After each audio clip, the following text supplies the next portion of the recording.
रात के ठीक 12 बज रहे थे। चारों तरफ पसरे सन्नाटे को चीरती हुई सिर्फ एक पुरानी सीलिंग फैन की चरचराहट गूंज रही थी। मैं राघव इस वक्त सरकारी मेडिकल कॉलेज के मुर्दा घर के बाहर बने एक छोटे से फार्मेसी काउंटर पर बैठा हुआ था। ठंडी हवा के झोंके सीधे अंदर आ रहे थे और मेज पे रखी चाय पूरी तरह ठंडी हो चुकी थी। मेरी आंखें लगातार सामने रखे रजिस्टर पर टिकी थी। मैं उंगलियों पे हिसाब लगा रहा था कि इस महीने पीयू की कॉलेज, हॉस्टल की फीस और माँ की दवाओं के लिए कितने पैसे कम पड़ रहे हैं। सुबह से कोई बड़ा कैश काउंटर पे नहीं आया था और मेरा दिल भारी हो रहा था कि अगर कल सुबह तक फीस जमा नहीं हुई तो पीहू का पूरा साल बर्बाद हो जाएगा। तभी बाहर की अंधेरी सड़कों से कदमों की एक धीमी घिसकती हुई आवाज सुनाई दी। मैंने खिड़की से बाहर झांका। एक बूढ़ा शख्स जिसके बदन पर एक फटी पुरानी सिक्योरिटी गार्ड की वर्दी थी, कांपते हाथों से कांच का दरवाजा ढकेलकर अंदर आया। उसके चेहरे पे अजीब सी घबराहट थी और माथे पर पसीने की बूंदें चमक रही थी। उसने अपनी जेब से एक मुड़ी तुड़ी सरकारी पर्ची निकाली और काउंटर पर मेरी तरफ बढ़ाते हुए बेहद धीमी लड़खड़ाती आवाज में बोला, बाबूजी, जरा ये देखना, अंदर बड़े डॉक्टर साहब ने भेजा है। इस केस की कुछ पुरानी दवाइयाँ और केमिकल सैंपल चाहिए, बहुत जरूरी है। मैंने उस पर्ची को हाथ में लिया। जैसे ही मेरी नजर उस पे पड़ी, मेरे हाथ ठंडे पड़ गए। उस पर्ची पे कोई आम दवा नहीं लिखी थी, बल्कि वो एक बेहद दुर्लभ और महंगा फॉरेंसिक प्रिजर्वेटिव केमिकल था जो सिर्फ बड़े मर्डर केसेस या रीपोस्टमार्टम के सैंपल को सुरक्षित रखने के लिए इस्तेमाल होता था। सबसे नीचे लाल स्याही से एक केस नंबर दर्ज था, 404, अनआइडेंटिफाइड हाईवे डेथ। सड़क पे गाड़ियों की आवाजाही लगभग खत्म हो चुकी थी। पूरी बिल्डिंग में हम दोनों के अलावा कोई नहीं था। मैं अच्छी तरह जानता था कि बिना सीनियर फॉरेंसिक ऑफिसर के साइन के ये केमिकल किसी को नहीं दिया जा सकता। मैंने उस बूढ़े गार्ड की तरफ देखा जो लगातार डरकर पीछे मुख्य दरवाजे की तरफ देख रहा था, जैसे कोई बाहर अंधेरे में उसका इंतजार कर रहा हो। मैंने बिलिंग कंप्यूटर पे नजर डाली। इस नौकरी से मिलने वाली मामूली पगार से घर का खर्च चलाना भी एक जंग जैसा था। आज सुबह ही माँ ने खांसते हुए कहा था, राघव, पीहू की फीस जमा करने की कल आखिरी तारीख है। तूने जो पैसे ओवर टाइम करके जोड़े हैं उन्हें ध्यान से ले जाना, कहीं कोई गड़बड़ न हो जाए। माँ की वो फिक्रमंद आवाज मेरे कानों में गूंज रही थी। मेरे पास वो पैसे काउंटर के दराज में रखे थे, लेकिन इस वक्त इस बूढ़े के चेहरे पे मौत का जो खौफ था, उसने मुझे अंदर तक झकझोर दिया। मैंने कहा, चाचा, ये केमिकल बहुत सेंसिटिव है। मैं बिना लिखित परमिशन के इसे काउंटर से बाहर नहीं भेज सकता। मेरी नौकरी पर बात आ जाएगी। बूढ़ी ने तुरंत अपने कपड़ों की जेबें टटोलनी शुरू की। उसकी उंगलियां बुरी तरह कांप रही थी। उसने कुछ मुड़े तुड़े 10-10 के नोट और कुछ सिक्के काउंटर पे रख दिए। उसकी आवाज में एक अजीब सी लाचारी थी। बाबूजी, मेरे पास इतने ही पैसे हैं। मुझे नहीं पता था कि ये चीजें इतनी महंगी होंगी। अगर ये सैंपल आज रात बड़े साहब तक नहीं पहुंचा तो वो मुझे जिंदा नहीं छोड़ेंगे। मेरी तबीयत बहुत खराब हो रही है। मेरा दम घुट रहा है। उसकी आंखों में लाचारी के साथ साथ एक गहरा सस्पेंस था जिसने मुझे सोचने पे मजबूर कर दिया। एक तरफ मेरी बहन का भविष्य था और दूसरी तरफ इस बेकसूर बुजुर्ग की जान। मैंने एक पल के लिए आंखें बंद की। मुझे लगा कि सुबह सीनियर डॉक्टर साहब से थोड़ा एडवांस मांग लूंगा, वो मेरी ईमानदारी की वजह से मना नहीं करेंगे। लेकिन इस वक्त इस इंसान को यहाँ से खाली हाथ भेजना ठीक नहीं था। मैंने कहा, कोई बात नहीं चाचा, आप परेशान मत होइए। मैं अपने रिस्क पे इस एंट्री को रजिस्टर में संभाल लूंगा। आप ये चीजें ले जाइए और अपना ख्याल रखिए। मैंने अपनी बहन की फीस के लिए रखे पैसों में से कुछ रकम निकाली और उस सरकारी पर्ची की सरकारी फीस पूरी करके रसीद काट दी। वो बूढ़ा शख्स मुझे बेहद हैरानी और एक अजीब सी नजरों से देखने लगा, जैसे उसे यकीन नहीं हो रहा था कि कोई इस जमाने में ऐसा भी कर सकता है। उसने ढेर सारा आशीर्वाद दिया और धीरे धीरे भारी कदमों से कांच के दरवाजे से बाहर निकल गया। मैंने राहत की एक लंबी सांस ली और काउंटर साफ करने लगा। लेकिन जैसे ही मैं मेज पर झुका, मेरी नजर काउंटर के बिल्कुल कोने पे पड़ी। वो बुजुर्ग जल्दबाजी में अपनी वर्दी पे लगा एक पुराना पीतल का नेम वेज वहीं भूल गया था। मैंने वो भारी बैज उठाया ताकि उसे पीछे से आवाज देकर बुला सकूं। लेकिन जैसे ही मेरी नजर उस बैच पे खुदे अक्षरों पे पड़ी, मेरे कदम वहीं जम गए। उस पे लिखा था सुरक्षा दास्ता जेपी असिस्ट, गाड़ी नंबर UK 07। बैच को देखते ही मेरे हाथ से वो पीतल का टुकड़ा गिरते गिरते बचा। मैं पागलों की तरह काउंटर से बाहर की तरफ भागा। सड़क पर धुंध छाई हुई थी और पीली स्ट्रीट लाइट की रोशनी बहुत मध्यम थी, लेकिन बाहर जो नजारा मेरे सामने था उसने मेरे पैरों तले से जमीन खिसका दी। वो कमजोर भीख मांगने जैसा नाटक करने वाला बूढ़ा शख्स कुछ कदम आगे जाकर एक आलीशान करोड़ों की काले रंग की बुलेट प्रूफ जगुआर कार की पिछली सीट का दरवाजा खोलकर बेहद रौबदार और सुकून भरे अंदाज में अंदर बैठ रहा था। गाड़ी का दमदार इंजन एक भारी और गूंजती हुई आवाज के साथ स्टार्ट हुआ और वो कार खामोशी से उस अंधेरी सड़क पर आगे बढ़ने लगी। जैसे ही कार आगे बढ़ी, हेडलाइट की रोशनी उसकी पिछली नंबर प्लेट पे पड़ी। उस पर साफ साफ लिखा था UK 07 AB 001। उसे देखते ही मेरी सांसें जैसे गले में ही अटक गई। मेरे दिमाग के अंदर एक ऐसी सनसनाहट होने लगी जैसे किसी ने सीधे मेरे सर पे कोई भारी चोट की हो। मेरा पूरा बदन एक सूखे पत्ते की तरह कांपने लगा। मैंने अभी अभी जिस इंसान की मदद की थी वो उसी गाड़ी का हिस्सा था जिसने मेरी बड़ी बहन अंजलि दीदी की जान ली थी। ये सवाल मेरे दिमाग में किसी खतरनाक बवंडर की तरह उठा और मुझे भीतर तक हिला गया। ये वही गाड़ी और वही VIP नंबर था जिसकी तलाश मैं पिछले 4 सालों से खुद अपने दम पे कर रहा था, क्योंकि पुलिस ने तो पहले ही हफ्ते में केस डायरी बंद कर दी थी। मुझे वो अंधेरी रात याद आ गई जब दीदी फोन पर किसी से बहस करते हुए घर से बाहर निकल रही थी और मैं अपनी छत की बालकनी से उन्हें जाते हुए देख रहा था। वो इसी काले रंग की जगुआर कार में बैठकर सुरक्षित घर से निकली थी, लेकिन उसके ठीक 3 घंटे बाद हमें पुलिस स्टेशन से फोन आया कि उनकी लाश हाईवे के किनारे मिली है। मैंने जब उस कार को घर से निकलते देखा था तो उसका वो नंबर प्लेट मेरे दिमाग में हमेशा के लिए छप गया था। मैंने पुलिस को चिल्ला चिल्लाकर उस गाड़ी का नंबर बताया था, लेकिन पुलिस ने मेरी एक बात नहीं सुनी और इसे एक साधारण हिट एंड रन का केस बताकर रफा दफा कर दिया। मैं उस ठंडी सुनसान सड़क के किनारे खड़ा रहा। मेरा दिमाग इस कड़वी सच्चाई को स्वीकार करने के लिए तैयार ही नहीं था कि कातिल इतने सालों बाद इस तरह अचानक खुद चलकर मेरे सामने आ जाएगा, और वो भी इस अजीबोगरीब भेस में। मैं बेहद धीमे, बेझिल और कांपते कदमों के साथ वापस काउंटर के अंदर आया और दीवार का सहारा लेकर सीधे फर्श पे बैठ गया। वो पुराना पीतल का बैज मेरी मुट्ठी में इस कदर भींचा हुआ था कि उसकी नुकीली धार मेरी हथेली में चुभने लगी थी। सालों पुराने वो जख्म जिन्हें मैंने बहुत मुश्किलों से अपने अंदर दफन किया था, आज फिर से पूरी तरह हरे हो चुके थे। फर्श की उस कड़ाके की ठंड मेरे बदन में उतर रही थी, लेकिन मेरे भीतर गुस्से का एक ऐसा लावा सुलग रहा था जो सब कुछ खाक कर देना चाहता था। हमारा परिवार इस शहर के एक बेहद साधारण इलाके में रहता था। पिता की मौत साल 2022 में एक लंबी बीमारी के बाद हुई थी, जिसके बाद घर की पूरी जिम्मेदारी अंजलि दीदी ने अपने कंधों पे उठा ली थी। दीदी पढ़ाई में बेहद तेज और उसूलों की पक्की थी।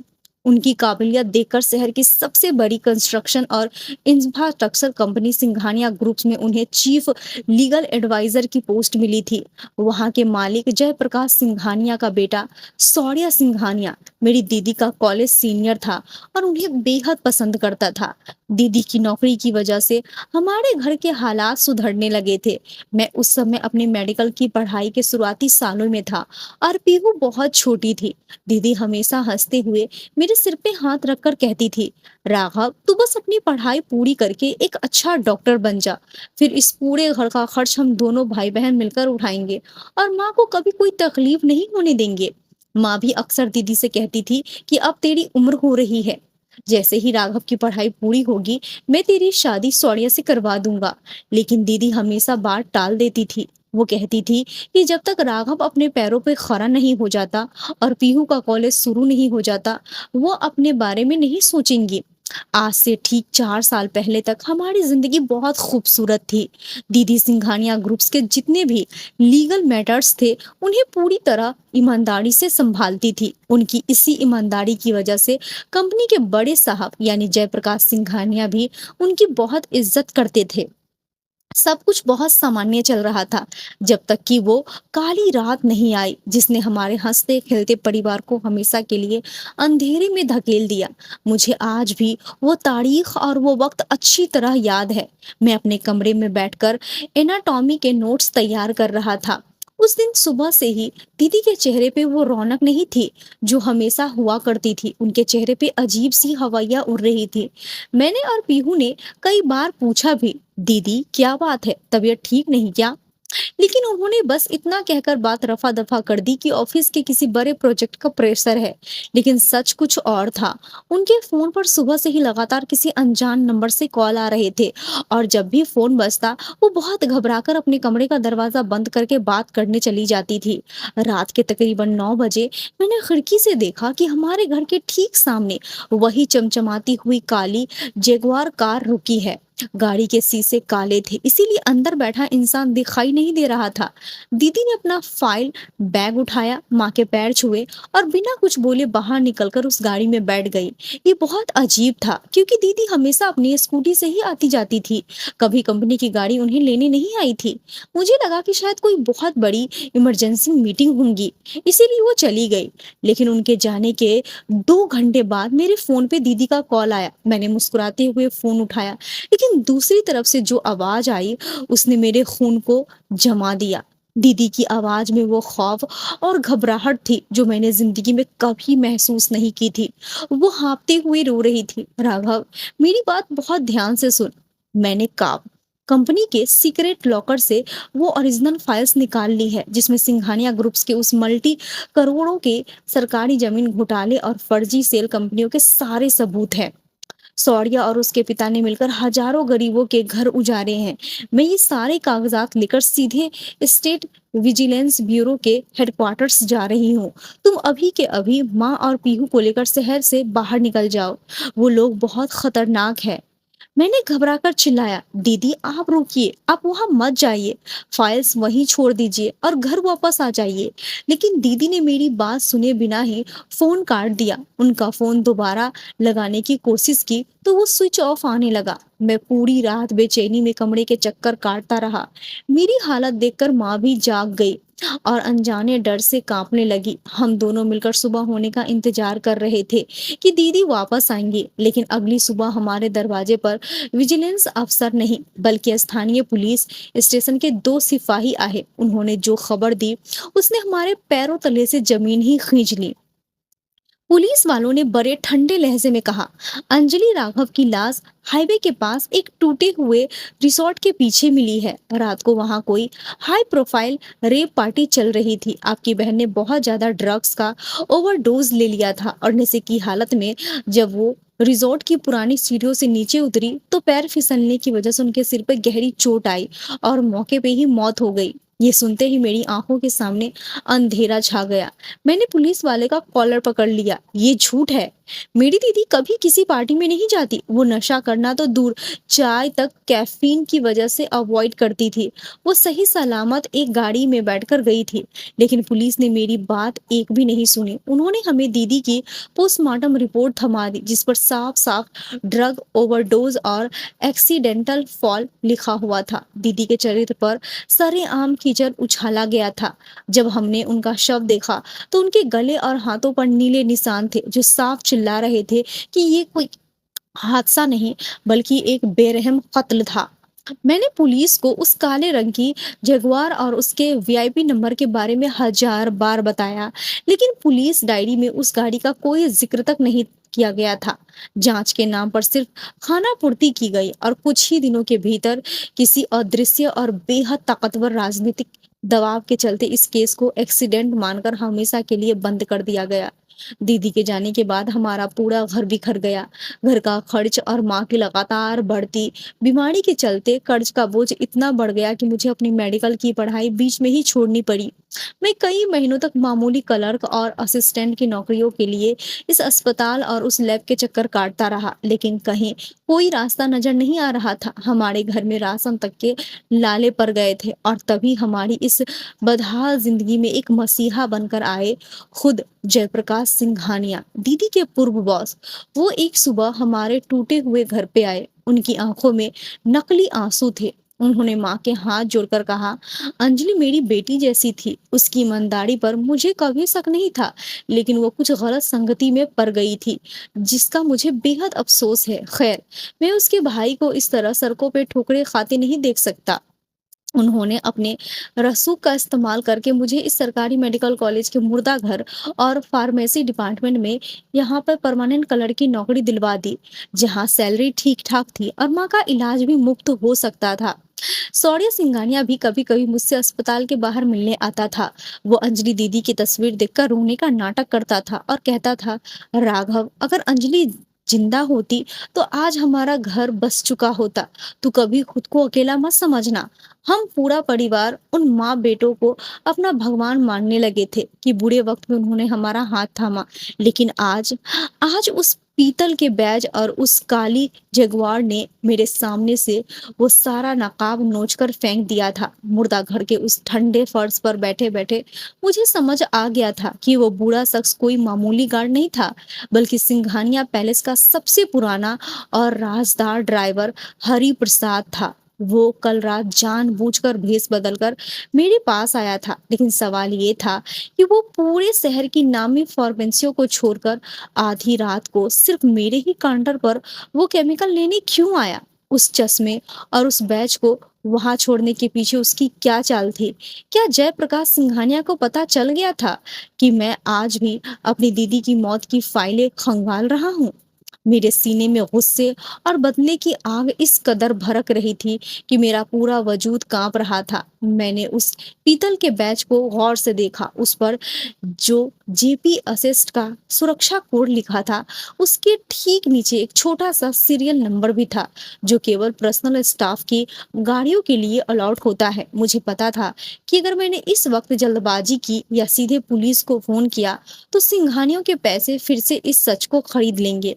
मुझे उस बूढ़े हरिप्रसाद को अकेले में दमोचना था, क्योंकि वही वो इकलौती कड़ी थी जो मुझे उस रात के असली सच तक ले जा सकता था। मैंने वो बैज और पर्ची अपनी जेब में छिपाई और फैसला किया कि कल सुबह ड्यूटी खत्म होते ही मैं सीधे सिंघानिया असिस्ट के पिछले हिस्से की तरफ जाऊंगा, जहां उनका स्टाफ क्वार्टर था। रात का बाकी हिस्सा मैंने इसी छटपटाहट में गुजार दिया। सुबह के 6 बजे जब सूरज की पहली किरण खिड़की के अंदर आई, मैं तुरंत अपनी शिफ्ट खत्म करके बाहर निकला। जब मैं घर पहुंचा तो माँ रसोई में चाय बना रही थी और पीहू अपनी कॉलेज यूनिफॉर्म पहनकर तैयार बैठी थी। भैया, आपकी आंखें इतनी लाल क्यों हैं? आप सोए नहीं क्या? पीहू ने मेरी तरफ देखते हुए मासूमियत से पूछा। मैंने अपनी थकावट छुपाते हुए मुस्कुराकर कहा, कुछ नहीं छोटी, बस रात को इमरजेंसी केसेस ज्यादा थे, इसीलिए ओवरटाइम करना पड़ा। तू जल्दी से नाश्ता कर, वरना कॉलेज के लिए देर हो जाएगी। तभी माँ ने अंदर से आवाज दी, राघव, पीहू की फीस का इंतजाम हो गया ना बेटा? आज आखिरी तारीख है, भूलना मत। मैंने काउंटर से लाए हुए पैसों के लिफाफे को माँ के हाथ में देते हुए कहा, आप फिक्र मत करो माँ, मैंने पैसों का पूरा बंदोबस्त कर दिया है। आज पीहू की फीस जमा हो जाएगी। आप बस मेरी कामयाबी के लिए दुआ करना। मैंने माँ को तसल्ली दी, चाय का आधा कप पिया और तुरंत घर से बाहर निकल आया। मैंने एक ऑटो लिया और सीधे शहर के उस पॉश और बेहद महंगे डिफेंस वीआईपी इलाके की तरफ बढ़ गया, जहां सिंघानिया मैंसन स्थित था। बड़े बड़े बंगले और चौड़ी सड़कों पे सन्नाटा पसरा हुआ था। मैं सिंघानिया मैंसन की ऊंची बाउंड्री वॉल से कुछ दूरी पे लगे एक घने बरगद के पेड़ के पीछे जाकर छिप गया और अंदर नजरे नजरे दौड़ाने लगा। कोठी का मुख्य लोहे का गेट थोड़ा सा खुला था और अंदर का आलीशान पोर्च साफ दिखाई दे रहा था। मेरी नजर जैसे जैसे ही पोर्च पे पड़ी, मेरी सांसें एक बार फिर थम गई। वहां वही काले रंग की जगुआर कार खड़ी थी, जिसकी चमक आज के दिन की रोशनी में और भी ज्यादा खौफनाक लग रही थी। लेकिन मेरी हैरानी की हद तब नहीं रही जब मैंने देखा कि वही हरि प्रसाद जो कल रात फटी वर्दी में कांपते हाथों से भीख मांग रहा था, वो इस वक्त एक बेहद साफ सुथरी व्हाइट ड्राइवर यूनिफॉर्म पहने पूरी मुस्तैदी के साथ उस जगुआर की बॉडी को चमका रहा था। उसके चेहरे पे ना तो कोई बीमारी थी और ना ही वो लाचारी जो उसने कल रात मेरे सामने दिखाई थी। उसने मेरी इंसानियत और मेरी हमदर्दी का इस्तेमाल सिर्फ एक मोहरे की तरह किया था। मैंने पेड़ के पीछे से सब कुछ देख लिया था। तभी मेंशन का मुख्य आलीशान दरवाजा खुला और महंगे बिजनेस सूट में आंखों पे ब्लैक सनग्लासेस चढ़ाए अपने पूरे रसूख और एटीट्यूड के साथ जयप्रकाश सिंघानिया बाहर निकला। उसके हाथ में एक कीमती ब्रीफ केस था। उसने बेहद कड़क और रौबदार आवाज में चिल्लाकर कहा, हरि प्रसाद जल्दी करो, मुझे एयरपोर्ट के लिए देर हो रही है। तुम्हें पता है ना कि आज की मीटिंग हमारे लिए ओवरसीज प्रोजेक्ट के लिए कितनी जरूरी है। गाड़ी साफ करने में इतना वक्त क्यों लगाते हो। यही वो आवाज थी जो हमारे घर के आकर बेहद मध्यम और हमदर्दी भरे लहजे में कहती थी कि अंजलि मेरी बेटी जैसी है। आज उस आवाज में सिर्फ एक बेमुरत्तब मालिक का घमंड था। जी साहब, बस 2 मिनट, गाड़ी बिल्कुल तैयार है। हरिप्रसाद ने सिर झुकाकर डरे हुए लहजे में जवाब दिया और जल्दी से गाड़ी का पिछला दरवाजा खोल दिया। जयप्रकाश सिंघानिया आसान से पिछली सीट पर बैठ गया और हरिप्रसाद ने ड्राइविंग सीट संभालते हुए गाड़ी को मेंशन से बाहर निकाल लिया। मैं वहीं पेड़ के तने से टिक कर बैठ गया। मेरा सिर चकराकर रह गया था। जयप्रकाश सिंघानिया और उसका बेटा सौर्य, ये दोनों वो देवता नहीं थे जिनकी तस्वीरें हमारे घर के मंदिर के पास लगी थी। ये वो दरिंदे थे जिन्होंने हमारी जिंदगी को ली लिया था। नौकरी देना, मदद करना, ये सब एक सुनियोजित जाल था ताकि हम कभी सच की तरफ कदम भी न बढ़ा सके। मैं वहीं छुपा रहा क्योंकि मुझे पता था कि शाम को जब ये लोग ऑफिस से लौटेंगे तो ड्राइवर फ्री हो जाएगा। शाम के करीब 7 बजे वो काली जगुआर वापस मेंशन के अंदर दाखिल हुई।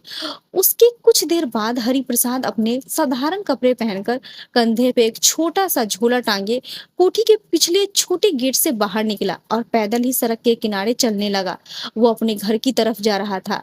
मैंने बिना कोई आवाज किए कुछ दूरी बनाकर उसका पीछा करना शुरू कर दिया।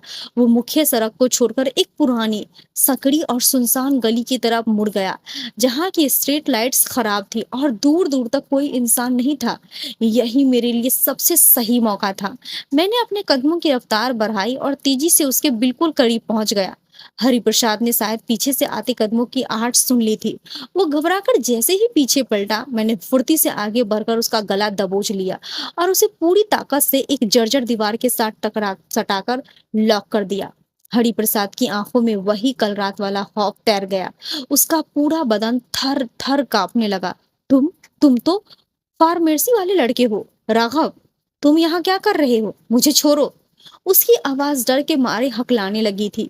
मैंने उसकी आंखों में अपनी नजरें गड़ा दी जहां इस वक्त 4 साल का प्रतिशोध और नफरत जल रही थी। नाटक बंद करो हरिप्रसाद, मैंने दांत पीसते हुए कहा। मैं सब कुछ जान चुका हूँ। सिंघानिया का सबसे वफादार कुत्ता कल रात भेस बदल कर मेरे ही काउंटर पे क्यों आया था। साफ साफ बताओ कि उस रात मेरी दीदी को उस गाड़ी में बैठाकर तुम कहाँ ले गए थे और तुमने कल रात वो बैज जानबूझकर क्यों छोड़ा। सच उगल, वरना इस मुर्दा घर की अगली एंट्री तेरी होगी। हरिप्रसाद का चेहरा डर के मारे एकदम नीला पड़ गया।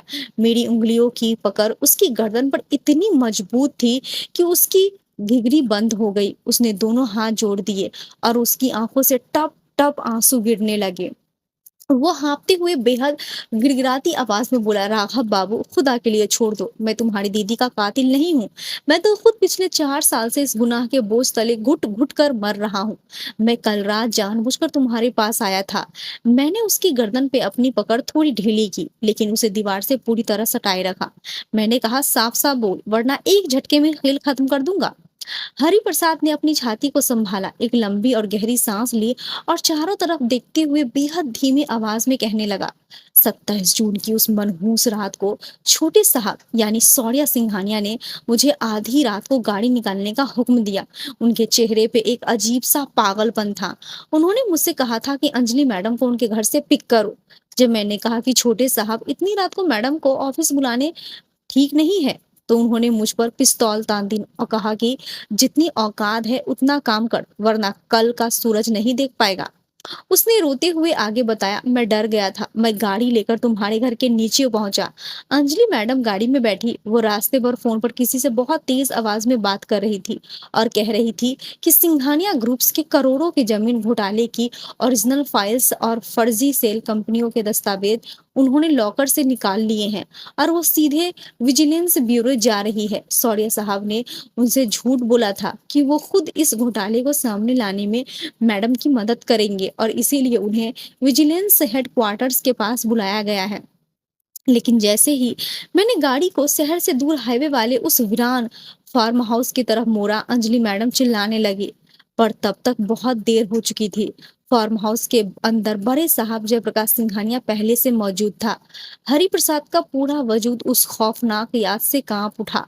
साहब ने मुझे बाहर ही रुकने को कहा, लेकिन अंजलि मैडम बहुत अच्छी इंसान थी। मुझे डर था कि वो लोग उनके साथ कुछ गलत करेंगे। मैं चुपके से घूमकर फार्म हाउस के पिछले हिस्से की तरफ गया और एक टूटी हुई खिड़की की दरार से अंदर झांकने लगा। अंदर सौर्य साहब मैडम के सामने नकली हमदर्दी का नाटक कर रहे थे। उन्होंने कहा, अंजलि तुम इतनी हाइपर क्यों हो रही हो? ये लो, थोड़ा जूस पियो और शांत हो जाओ।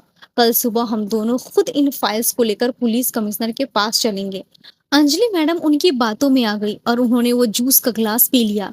हरि प्रसाद ने अपने कुर्ते की आस्तीन से माथे का पसीना पोंछा। राघव बाबू, उस जूस में कोई मामूली चीज नहीं थी।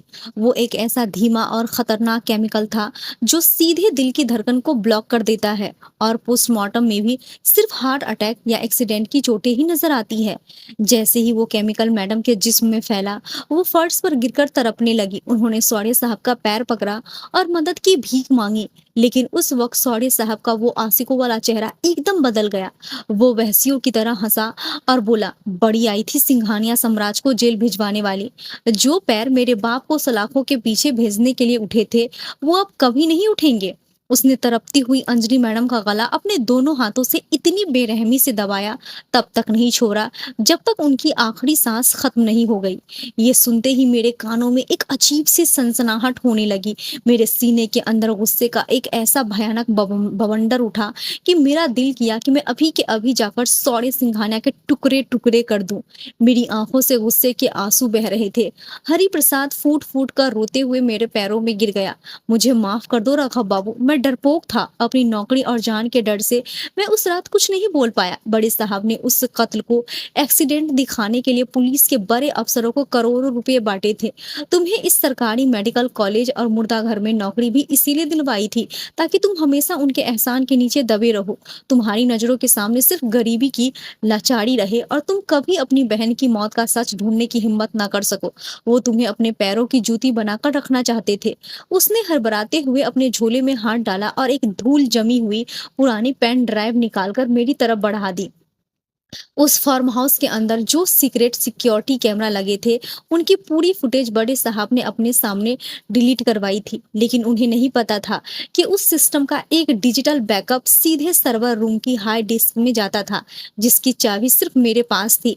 मैंने अपनी जान पर खेलकर वो वीडियो इस पेन ड्राइव में कॉपी कर लिया था। पिछले 4 साल से सिंघानिया के गुंडे मुझ पर नजर रखे हुए थे, इसीलिए मैं कभी तुम्हारे पास सीधे नहीं आ सका। अब अब सौर्या और जयप्रकाश सिंघानिया इस देश का अपना पूरा काला धंधा समेटकर हमेशा के लिए दुबई शिफ्ट हो रहे हैं। कल सुबह उनकी प्राइवेट फ्लाइट है। अगर वो एक बार इंडिया से बाहर निकल गए तो कानून कभी उनके गिरबान तक नहीं पहुंच पाएगा। इसीलिए कल रात मैं अपनी पुरानी सुरक्षा वर्दी पहनकर एक बीमार गार्ड का नाटक करते हुए तुम्हारे काउंटर पर आया था, ताकि वो केमिकल सैंपल लेने के बहाने ये बैज और सुराग वहां छोड़ सकूं। मैं देखना चाहता था कि अंजलि मैडम के भाई के खून में भी आज भी इंसाफ की आग जिंदा है या वो बुझ चुकी है। ये लो राघव बाबू, ये तुम्हारी बहन के कातिलों की बर्बादी का सबसे बड़ा सबूत है। मैंने कांपते हाथों से उस ठंडी पेन ड्राइव को थाम लिया। दीदी का वो तड़पता हुआ चेहरा मेरी बंद आंखों के सामने घूम गया। मैंने हरिप्रसाद को जमीन से उठाया और सीधे उसकी आंखों में देखते हुए कहा, तुम्हें मेरे साथ चलना होगा हरिप्रसाद। कोर्ट में सिंघानिया के खिलाफ गवाही देनी होगी। उसने बिना एक पल गवाए सिर हिलाया। मैं तैयार हूँ राघव बाबू। इस पाप का बोझ ढोते ढोते मैं थक चुका हूँ। चाहे मुझे जेल हो जाए पर मैं गवाही दूंगा।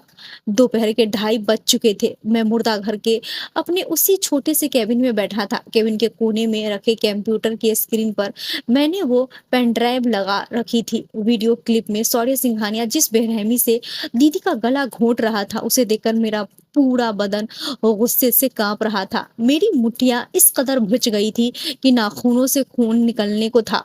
तभी अचानक लैब के बाहर एक भारी और महंगी गाड़ी के आकर रुकने की आवाज गूंजी। केबिन का कांच का दरवाजा खुला और ब्रांडेड सूट पहने, आंखों पर महंगा चश्मा उठाए शौर्य सिंघानिया मुस्कुराते हुए अंदर दाखिल हुआ। उसके चेहरे पे वही चिर परिचित झूठी और मक्कार हमदर्दी तैर रही थी।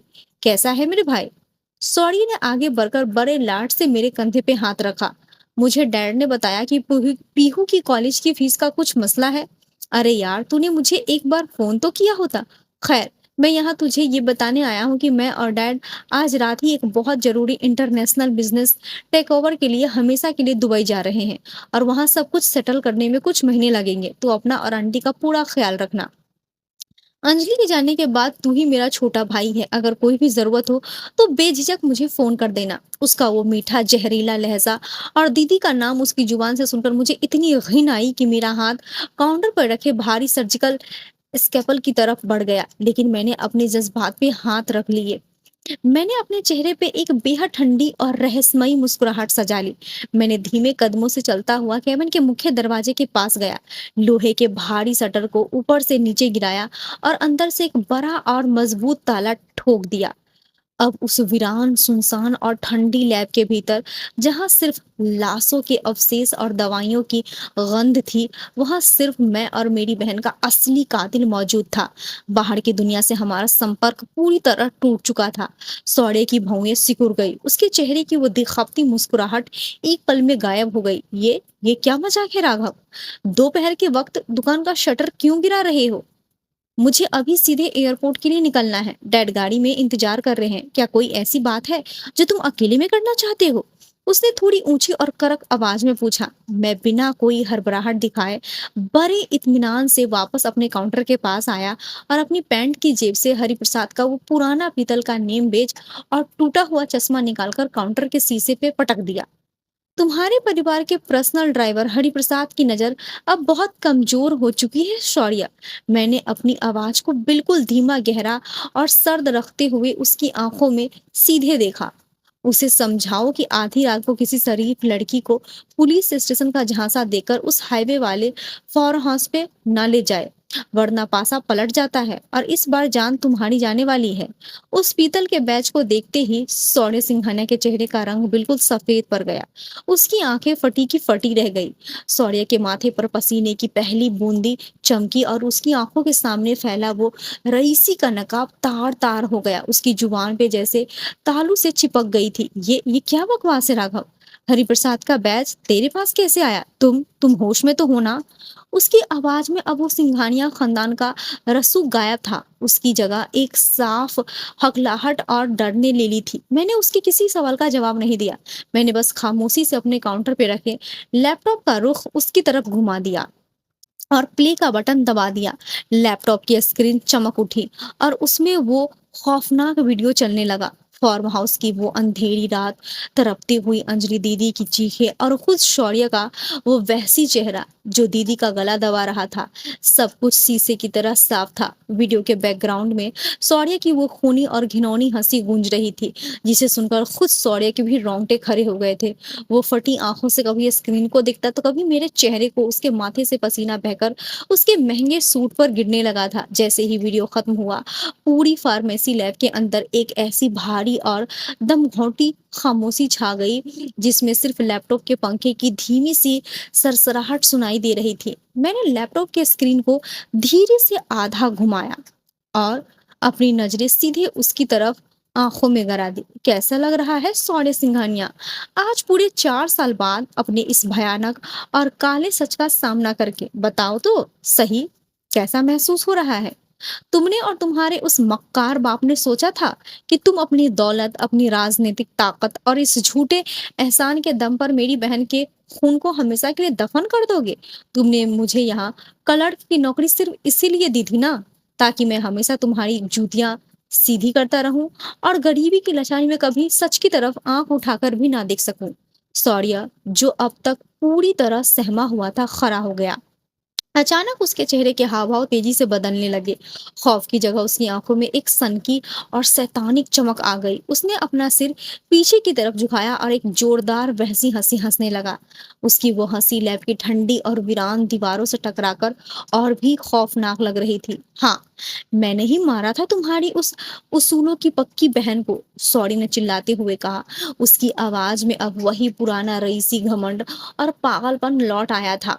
क्या हैसियत थी उसकी, एक दो कौड़ी की मिडिल क्लास लड़की, हमारे टुकड़ों पे पलने वाली, हमारी फर्म की एक मामूली एडवाइजर, वो मेरे डैड के इतने बड़े इंफ्रास्ट्रक्चर साम्राज्य को विजिलेंस के हाथों तबाह करने चली थी। मैंने उससे प्यार किया था राघव, मैं उसे सोने में तौल कर रखता, लेकिन उसे तो इस पूरे शहर का मसीहा बनना था। डैड ने उसे करोड़ों का ऑफर दिया, उसे समझाया कि अपनी आंखें बंद कर ले, पर वो नहीं मानी। सिंघानिया ग्रुप्स को बचाने के लिए उसका रास्ते से हटना बेहद जरूरी था। वो एक और कदम और आगे बढ़ा। उसके चेहरे पे अब कोई शर्मिंदगी नहीं थी, सिर्फ एक खूनी अहंकार था।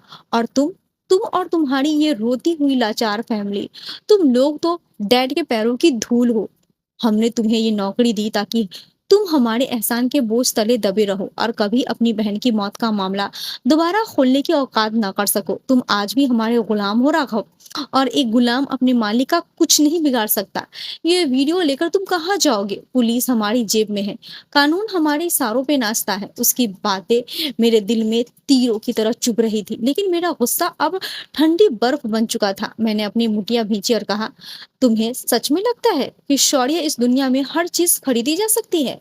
तुमने मेरी बहन की जान का सौदा किया, सोचा कि तुम हमेशा के लिए बच निकलोगे? तभी शौर्य ने बिजली की तेजी से अपने सूट के अंदर हाथ डाला और एक छोटी काले रंग की साइलेंसर लगी पिस्तौल निकालकर सीधे मेरे माथे पे तान दी। उसके चेहरे पे एक खूनी मुस्कुराहट तैर रही थी। खेल खत्म राघव, शौर्य ने दांत पीसते हुए कहा। तुमने अपनी बहन की तरह ही बहुत बड़ी गलती कर दी। तुमने ये सबूत मुझे अकेले में दिखाए और इस लैब का शटर भी खुद ही बंद कर दिया। अब ये पेन ड्राइव मेरे साथ दुबई जाएगी और तुम इस मुर्दा घर के एक नए केस बन जाओगे। पुलिस को लगेगा कि राघव अपनी बहन के गम में पागल हो गया था और उसने यहाँ बंद दुकान में खुदकुशी कर ली। तुम्हें बचाने कोई नहीं आएगा। पिस्तौल की ठंडी नली मेरे माथे से छू रही थी, लेकिन मेरे चेहरे पे खौफ खौफ का एक कतरा भी नहीं था। उल्टा मैं बहुत धीरे से मुस्कुराया और फिर खुलकर हंसने लगा। मेरी इस खौफनाक हंसी ने सौर्य को पूरी तरह उलझन में डाल दिया। उसकी उंगली ट्रिगर पे कांपी। हंस क्यों रहे हो साले? मौत सामने खड़ी है तो दिमाग खराब हो गया है क्या? मैंने अपनी मुस्कुराहट समेटी और बेहद शांत ठंडी आवाज में कहा, सौर्या, जो भाई पिछले 4 साल से अपनी रूह पर अपनी बहन की मौत का बोझ लेकर जी रहा हो, उसे मौत से डर नहीं लगता। और तुम्हें क्या लगा कि अपनी बहन के कातिल को सामने देखकर मैं यहाँ बिल्कुल अकेला आकर खड़ा हो जाऊंगा? दौलत के नशे में तुम्हारे सोचने की ताकत छीन ली है सौर्य। तुम्हें अपनी चारों तरफ बिछा हुआ जाल दिखाई नहीं दिया? मैंने अपनी नजर सौर्य के पीछे मौजूद दवाइयों के अंधेरे गोदाम के बंद लकड़ी के दरवाजे की तरफ घुमा दी। मेरी बात खत्म होते ही वो दरवाजा एक जोरदार झटके के साथ खुला। अंदर से स्टेट पुलिस के स्पेशल टास्क फोर्स के चीफ और पूरी टीम और कमांडोज के साथ तेजी से बाहर निकले। उन्होंने पलक झपकते ही सौर्य को चारों तरफ से अपने घेरे में ले लिया और उनकी ऑटोमेटिक राइफल्स का रुख सीधे सौर्य की छाती पे हो गया। उन पुलिस वालों के ठीक पीछे हरि प्रसाद भी सर झुकाए खड़ा था। इतनी बड़ी पुलिस फोर्स को अपनी ही बंद की हुई लैब में देखकर सौर्य के पैर पूरी तरह उखड़ गए। उसके हाथ थर थर कांपने लगे और वो भारी पिस्तौल फर्श पे गिरकर खनक उठी। ये क्या साजिश है? पुलिस यहाँ कैसे आई? क्या ये तुम्हारा काम है हरि प्रसाद? सौर्य पागलों की तरह चीखा। उसके चेहरे की रंगत पूरी तरह पीली पड़ चुकी थी। एसटीएफ के चीफ ने आगे बढ़कर सौर्य के दोनों हाथों को पीछे किया और लोहे की भारी हथकड़ियों को ठोक दी। उन्होंने सौर्य को नफरत से घूरते हुए कहा, शौर्य सिंघानिया, कल रात ही राघव ने ये पेन ड्राइव और तुम्हारी कंपनी के सारे फर्जी सेल कंपनियों के दस्तावेज होम मिनिस्ट्री को सौंप दिए थे। तुम्हारे खिलाफ गैर जमानती वारंट जारी हो चुका है। और हाँ, तुम्हारे डैड जयप्रकाश सिंघानिया को ठीक 20 मिनट पहले इंटरनेशनल एयरपोर्ट के वीआईपी लाउंज से गिरफ्तार किया जा चुका है। तुम्हारी दुबई वाली प्राइवेट फ्लाइट का रूट अब सीधे तिहाड़ जेल की तरफ मुड़ चुका है। पुलिस वाले सौर्य को कॉलर से पकड़कर बेइज्जती के साथ घसीटते हुए बाहर की तरफ ले जाने लगे। वो जाते जाते भी फर्श पर पैर पटक रहा था और पागलों की तरह चीख रहा था, मैं तुमको सबको देख लूंगा राघव, मैं तुम्हें जिंदा नहीं छोड़ूंगा। जब वो बाहर चले गए तो हरिप्रसाद रोता हुआ मेरे पास आया। उसकी आंखों में एक अजीब सा सुकून था। उसने मेरे दोनों हाथ अपने हाथ में लिए और कहा, राघव बाबू, आज अंजलि मैडम की रूह को शांति मिली होगी। आज मैं भी चैन से मर सकूंगा। मेरा पाप कुछ कम हुआ। मैंने उसके कांपते कंधों पर हाथ रखा और कहा, तुमने अपनी जान पर खेलकर सच का साथ दिया हरिप्रसाद चाचा। कानून तुम्हारी इस मदद को कभी नहीं भूलेगा। अब तुम्हें पुलिस के साथ चलना होगा और कोर्ट में वो सब सच बताना होगा जो तुमने अपनी आंखों से देखा था। उसने रोते हुए सिर हिलाया। मैं कोर्ट में सब कुछ सच सच कहूंगा राघव बाबू, चाहे मुझे भी जेल क्यों ना हो जाए। अंजलि दीदी को उनका खोया हुआ इंसाफ मिल चुका था। कोर्ट में वो पेन ड्राइव की फुटेज और हरिप्रसाद की चश्मदीद गवाही सिंघानिया साम्राज्य को पूरी तरह बर्बाद करने के लिए काफी थी। उस भ्रष्ट पुलिस अफसर को भी सलाखों के पीछे भेज दिया गया था जिसने सिंघानिया के पैसे खाकर 4 साल पहले उस कत्ल को हादसे का नाम दिया था। फार्म हाउस को सरकारी सील लगा दी गई थी और सिंघानिया ग्रुप्स की सारी संपत्तियां जब्त कर ली गई थी। जब मेरी माँ और पीहू को ये पूरी सच्चाई पता चली तो उनके सब्र का बांध टूट गया। माँ ने दीदी की तस्वीर को छाती से लगाकर रोते हुए कहा, राघव, आज मेरी अंजलि लौट आई है। पीहू की आंखों में भी खुशी के आंसू थे। अब हमारे परिवार के सिर से वो अदृश्य खौफ और लाचारी का साया हमेशा हमेशा के लिए हट चुका था। मैं आज भी उस सरकारी मेडिकल कॉलेज के फार्मेसी डिपार्टमेंट में काम करता हूँ। मैं डॉक्टर तो नहीं बन पाया, लेकिन इस बात का गर्व है कि अपनी दीदी को इंसाफ दिलाकर मैंने उनके उस भरोसे को कभी टूटने नहीं दिया। अब पीहू बिना किसी डर के अपनी कॉलेज की पढ़ाई पूरी कर रही है और माँ का इलाज भी सही तरीके से चल रहा है। हमारे पास बहुत ज्यादा दौलत तो नहीं, लेकिन जो सुकून हमारे इस छोटे से घर की हवाओं में है वो दुनिया के किसी आलीशान बंगले में भी नहीं मिल सकता। दीदी की तस्वीर के सामने जब भी मैं खड़ा होता हूँ तो मुझे एहसास होता है जैसे वो मुस्कुराकर मेरे सिर पर हाथ रख रही हो। समय बीतने के साथ सिंघानिया साम्राज्य के पतन की खबरें ठंडी पड़ चुकी थी, लेकिन हमारी जिंदगी में आया सुकून अब भी वैसा ही बना हुआ था। माँ की सेहत में धीरे धीरे काफी सुधार हो रहा था और पीहू की पढ़ाई भी अच्छे से चल रही थी। उस सरकारी फार्मेसी काउंटर पर काम करते हुए अब मुझे एक अलग ही गर्व महसूस होता है। नौकरी वही थी पर दिल पर कोई बोझ नहीं था। जुलाई का महीना था और बाहर मूसलाधार बारिश हो रही थी। रात के करीबन 10 बज रहे थे। फार्मेसी काउंटर की कांच की खिड़की पर बारिश की बूंदें तेजी से टकरा रही थी। मैं कंप्यूटर पर दवाइयों का स्टॉक अपडेट कर रहा था, तभी मुख्य गेट के पास एक एम्बुलेंस आकर रुकी। सायरन की आवाज इस तूफानी रात में और भी तीखी लग रही थी। कुछ ही मिनटों बाद इमरजेंसी वार्ड से एक वार्ड बॉय भागता हुआ मेरे काउंटर पे आया। उसके हाथ में एक पर्ची थी और वो बुरी तरह कांप रहा था। राघव बाई, जल्दी से ये दवाइयाँ निकालो। हाईवे पर एक बहुत बड़ा एक्सीडेंट हुआ है। एक प्राइवेट बस पलट गई है।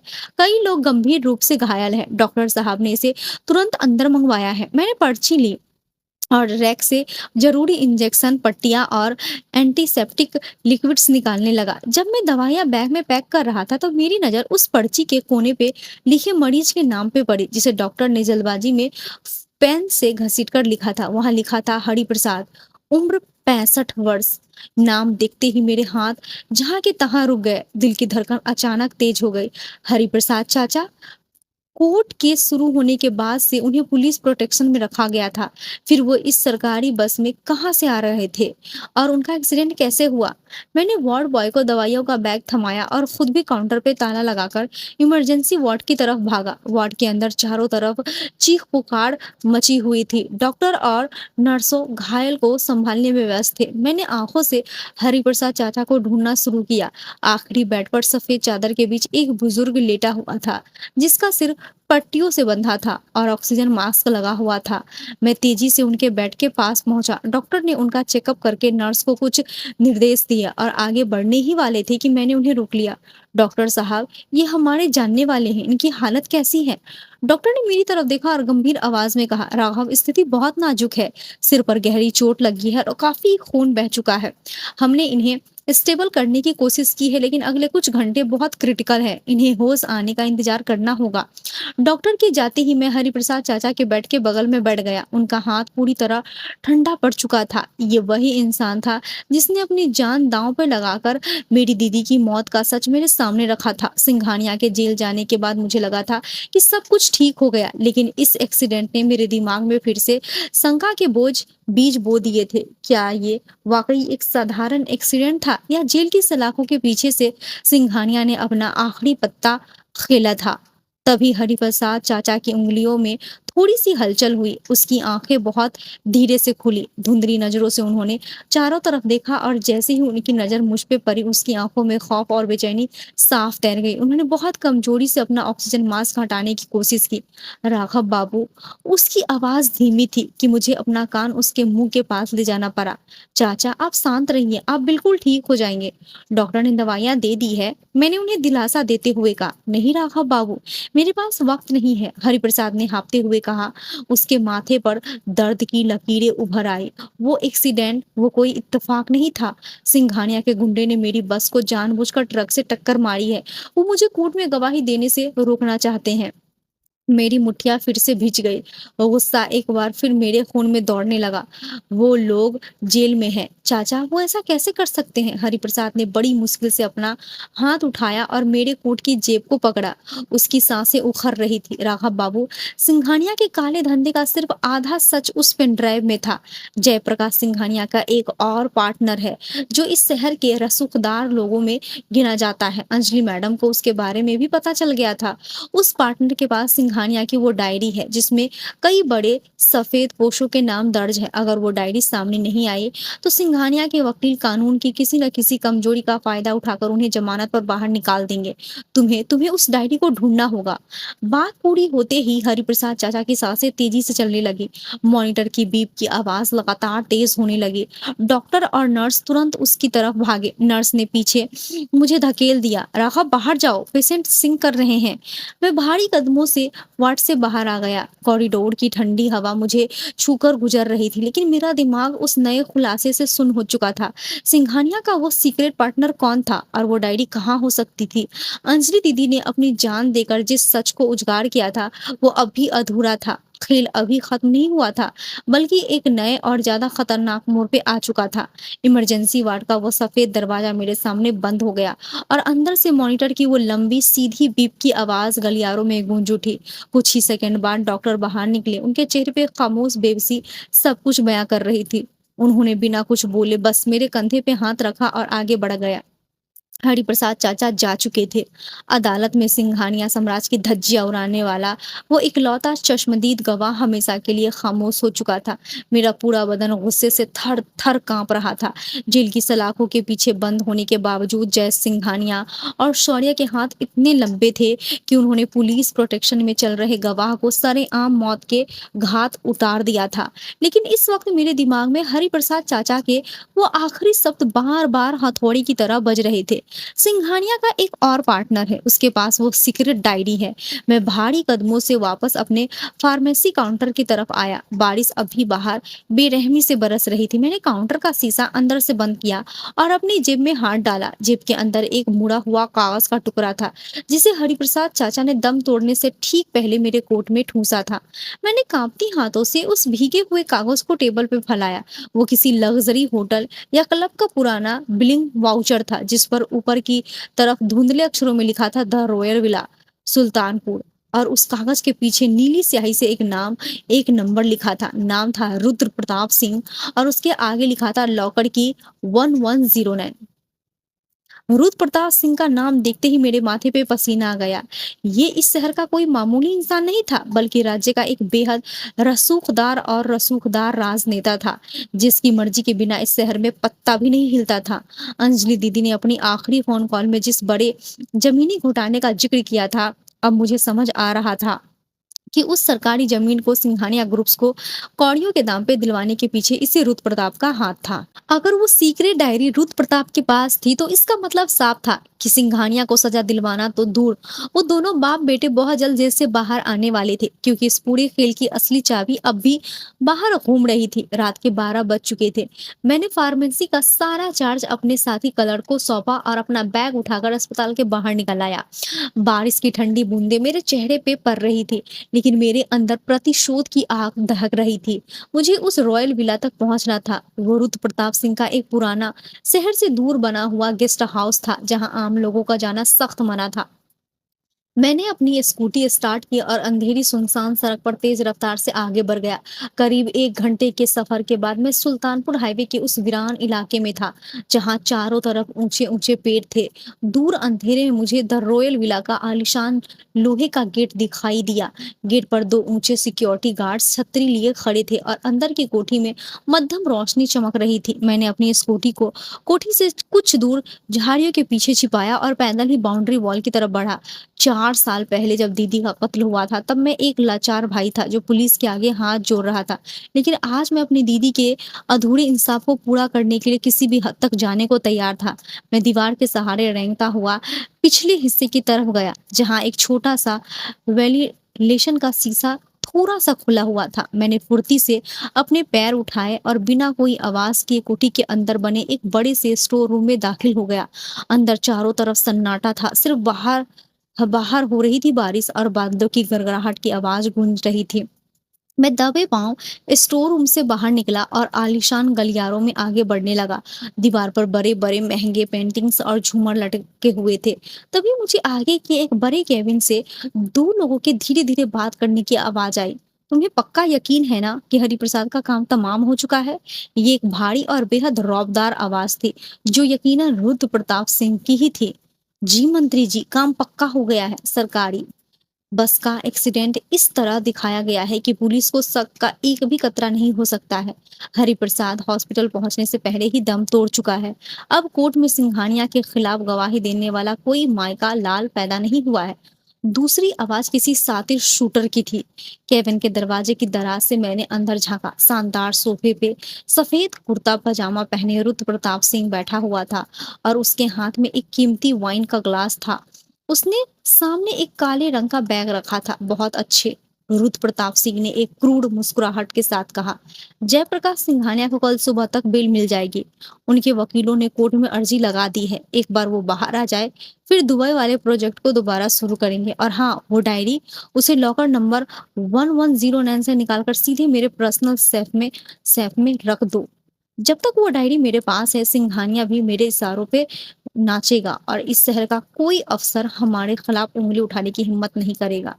उसकी बातें सुनकर मेरा खून खौल उठा। जयप्रकाश और शौर्य कल सुबह आजाद होने वाले थे।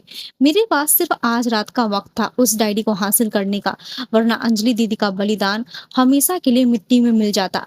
तभी वो शूटर कमरे से बाहर निकलने के लिए मुड़ा। मैं फुर्ती से पीछे हटा और गलियारों से एक बड़े खंबे के पीछे छिप गया। जैसे ही वो शूटर बाहर निकलकर कोठी के मुख्य दरवाजे की तरफ गया, रुद्र प्रताप सिंह अपने केबिन के अंदर बने एक अटैच रेस्ट रूम की तरफ चला गया। कमरा इस वक्त बिल्कुल खाली था। मेज पर वो काले रंग का बैग रखा हुआ था। यही मेरा इकलौता मौका था। मैंने अपनी सांसें रोकी और दबे पांव उस आलीशान केबिन के अंदर दाखिल हो गया।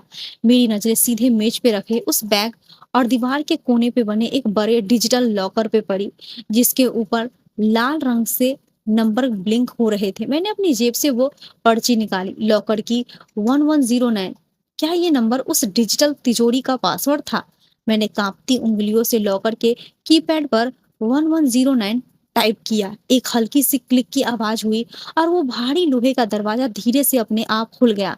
अंदर एक पुरानी चमड़ी की मोटी डायरी रखी हुई थी। मैंने जैसे ही उसे हाथ में लिया, तिजोरी से जुड़ा एक छोटा सा अलार्म सिस्टम एक्टिवेट हो गया और पूरे विला में एक तेज रेड सायरन गूंज उठा। उस सायरन की चीखती हुई आवाज ने पूरे विला के सन्नाटे को एक झटके में चीर के रख दिया। लाल रंग की इमरजेंसी लाइट्स दीवारों पे गोल गोल घूमने लगी।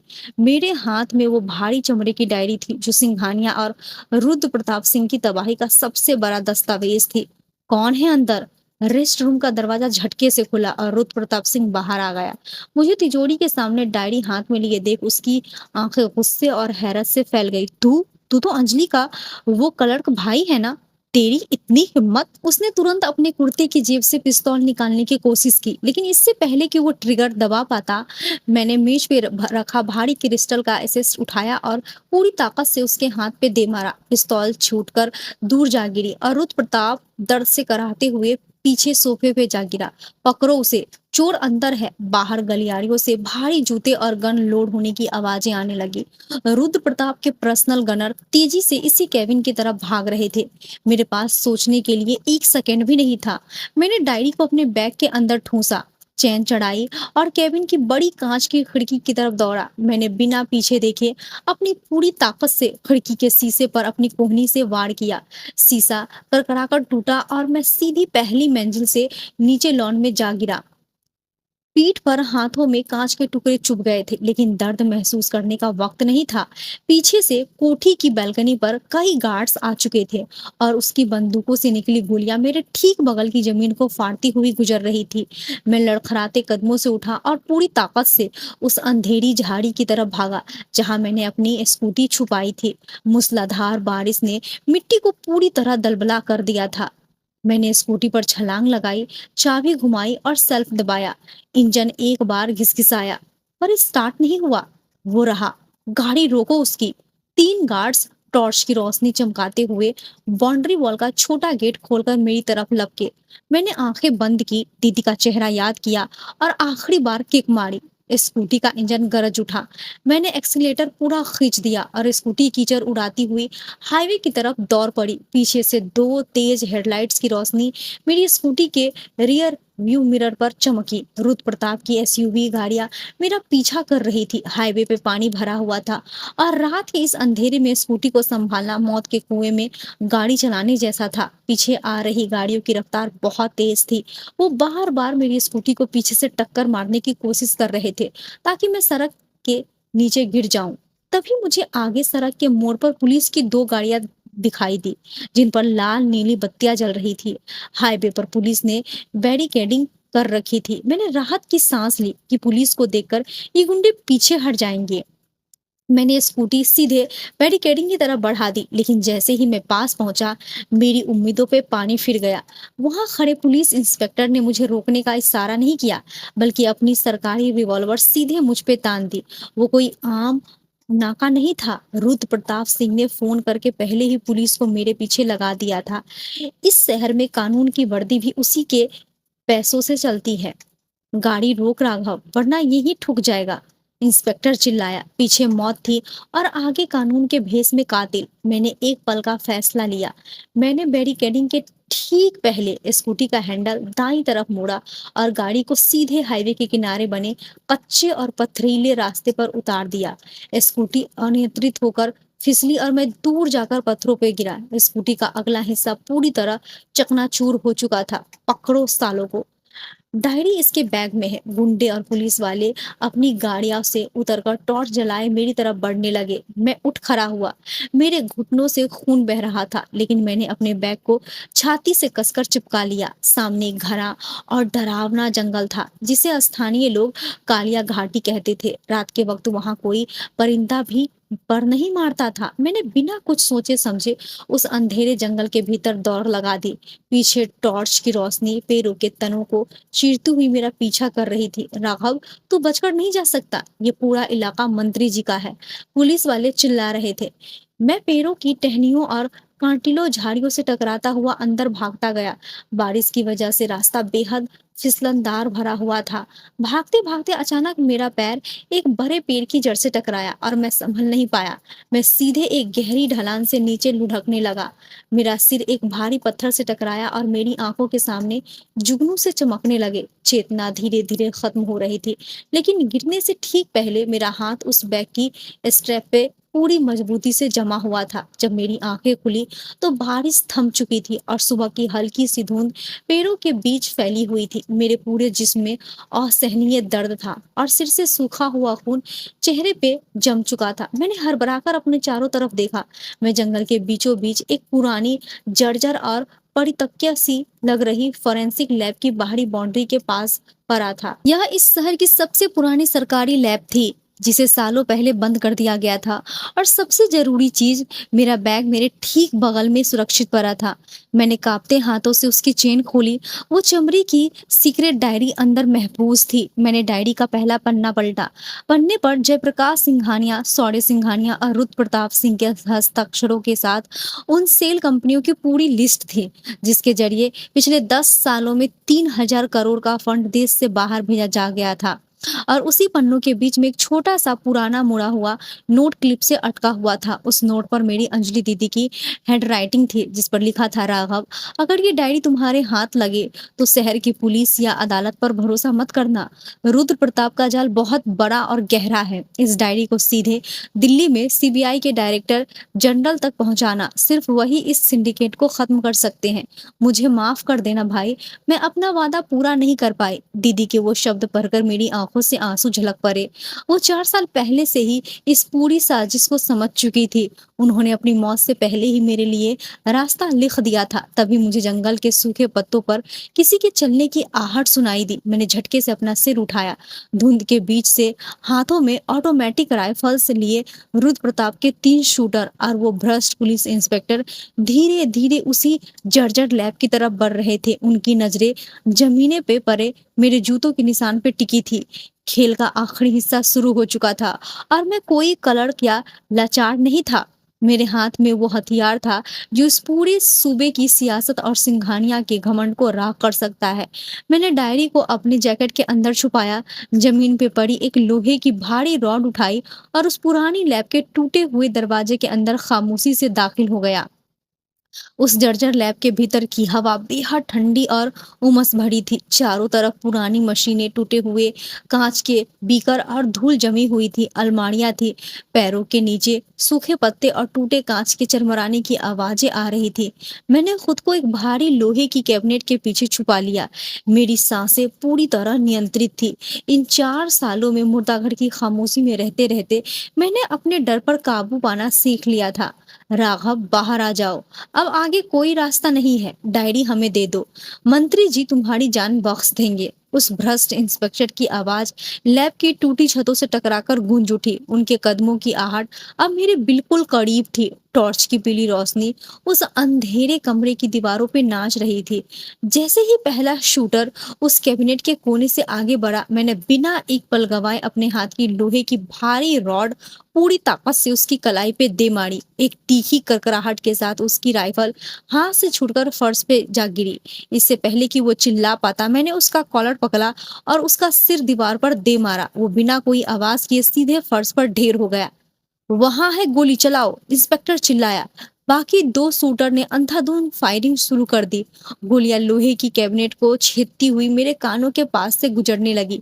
मैंने जमीन पर गिरी वो ऑटोमेटिक राइफल उठाई। मैंने कभी बंदूक नहीं चलाई थी, लेकिन इस वक्त मेरे हाथों को कोई और ही ताकत चला रही थी। मैंने ट्रिगर दबाया।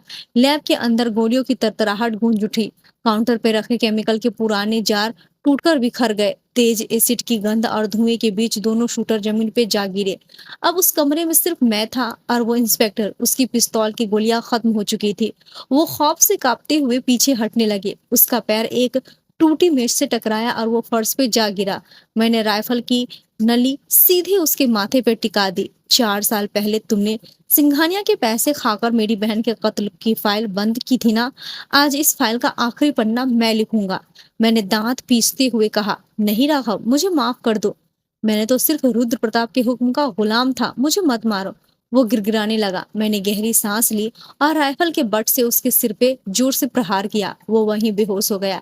मैंने कानून को अपने हाथ में लेकर कोई गुनाह नहीं किया, बल्कि उन भेड़ियों को सिर्फ उसकी सही जगह पहुंचाया था। 2 दिन बाद दिल्ली का मौसम बेहद साफ था। लोधी रोड पे स्थित केंद्रीय अन्वेषण ब्यूरो सीबीआई के मुख्यालय के एक बेहद सुरक्षित और आलीशान केबिन में बैठा था। मेरे सामने देश के सबसे ईमानदार और कड़क माने जाने वाले सीबीआई के डायरेक्टर जनरल बैठे थे। मेज पर वो चमड़े की सीक्रेट डायरी खुली हुई थी, जिसके हर पन्ने को उन्होंने सीनियर ऑफिसर्स की टीम बारीकी से स्कैन कर रही थी। डीजी साहब ने अपनी एक एनकी उतारी, डायरी को बंद किया और मेरी तरफ देखा।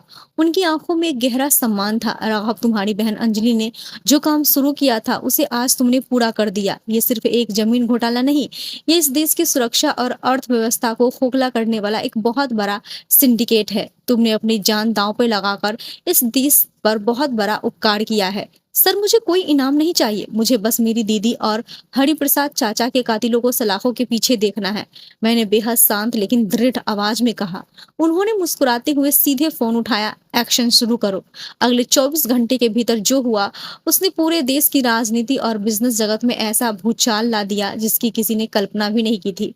रुद्र प्रताप सिंह को उसकी उसी कोठी द रॉयल विला से लाइव मीडिया के सामने हथकड़ियां पहनाकर गिरफ्तार किया गया। जयप्रकाश सिंघानिया और शौर्य सिंघानिया, जिन्हें स्थानीय कोर्ट से बेल मिलने ही वाली थी, उन्हें सीबीआई ने अदालत के गेट से ही अपनी कस्टडी में ले लिया। उन पर देशद्रोह, मनी लॉन्ड्रिंग और अंजलि राघव व हरिप्रसाद की हत्या की साजिश रचने के तहत गैर जमानती धाराएं चलाई गई। केस को फास्ट ट्रैक कोर्ट में चलाया गया।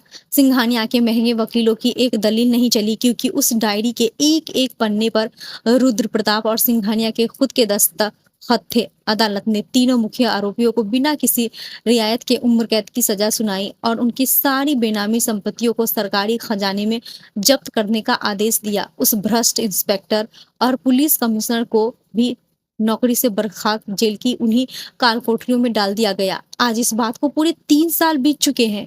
मैं अब उस सरकारी मेडिकल कॉलेज के मुर्दा घर का क्लर्क नहीं हूँ। सिंघानिया साम्राज्य के अंत के बाद सरकार की तरफ से अंजलि दीदी की बहादुरी के सम्मान में हमारे परिवार को एक मुश्त मुआवजा मिला और मुझे मेरी मेडिकल की अधूरी पढ़ाई पूरी करने के लिए स्कॉलरशिप दी गई। आज सुबह की धूप बहुत गुनगुनी और खूबसूरत थी। मैं सफेद एप्रन पहने और गले में स्टेथोस्कोप लगाए अस्पताल के वार्ड से बाहर निकला। पीहू अब अपने कॉलेज की टॉपर बन चुकी है और माँ पूरी तरह स्वस्थ होकर घर की बालकनी में बैठकर धूप सेकती है। हमारी जिंदगी में वो पुरानी खुशियां फिर दोबारा लौट आई है। शाम को जब मैं घर लौटा तो मैंने सीधे अपने कमरे की दीवार पे लगी अंजलि दीदी की उस तस्वीर को देखा। तस्वीर पे कोई धूल नहीं थी, वो एकदम साफ थी। दीदी की आंखों में वही पुरानी प्यारी सी चमक थी।